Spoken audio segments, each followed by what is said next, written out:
पैराकस खोपड़ी यानी पैराकस स्कल्स का नाम आपने अवश्य ही सुना होगा। ये एक अजीब प्रकार की खोपड़ी होती है। पैराकस खोपड़ी पिछले हिस्से से काफी लंबी होती है, यानी खोपड़ी का पिछला हिस्सा अधिक लंबा होता है। ये पैराकस संस्कृति से जुड़ी हुई मानी जाती है। कुछ वैज्ञानिक मानते हैं कि इस संस्कृति के लोग सर को रस्सी से बांधकर आवश्यकता से अधिक लंबा कर देते थे, जबकि कुछ वैज्ञानिक ये भी मानते हैं कि ये एलियन की खोपड़ी हो सकती है।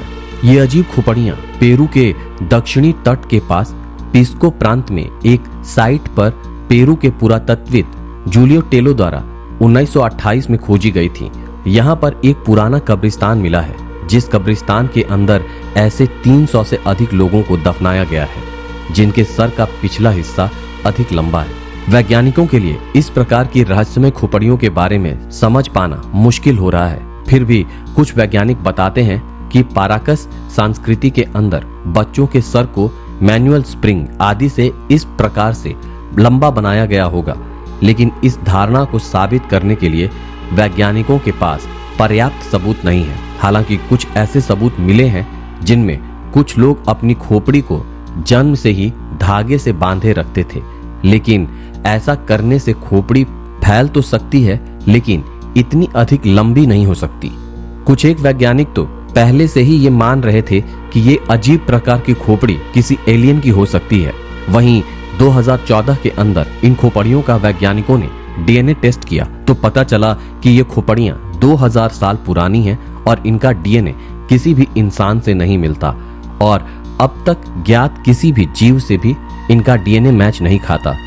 जुआना नेवरो म्यूजियो आर्कियोलॉजिको पैराकस के मालिक और निदेशक हैं, जो 35 से अधिक पैराकस खोपड़ियों का संग्रह रखते हैं। खोपड़ी का डीएनए टेस्ट करने के लिए 3 खोपड़ी चुनी गई। तीनों खोपड़ियों को अलग अलग प्रयोगशाला के अंदर भेजा गया। इनमें से एक खोपड़ी 800 साल पुरानी भी है।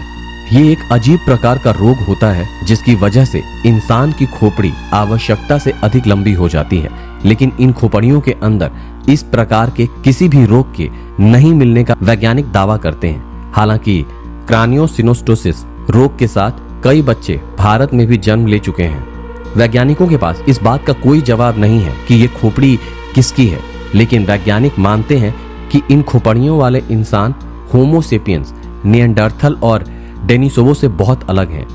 हो सकता है कि आज से कुछ हजार साल पहले एलियन धरती पर आए हों और वो यहीं पर बस गए हों। यह भी हो सकता है कि हजारों साल पहले धरती पर कोई अलग ही मानव प्रजाति निवास करती थी, जो कि इंसानों से बहुत अलग हुआ करती थी और उस प्रजाति का इंसानों से संपर्क नहीं था, जो किसी वजह से विलुप्त हो गई। ऐसा भी हो सकता है कि जलवायु परिवर्तन की वजह से कोई नई प्रजाति पैदा हुई हो और बाद में वो नष्ट हो गई हो, क्योंकि उत्परिवर्तन एक सतत चलने वाली प्रक्रिया है।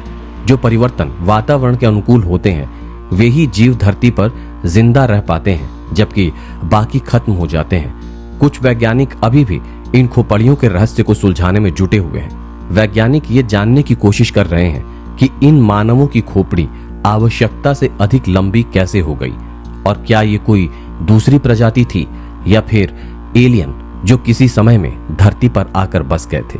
दोस्तों, आपको क्या लगता है? अपनी राय कमेंट करके हमसे जरूर शेयर करें।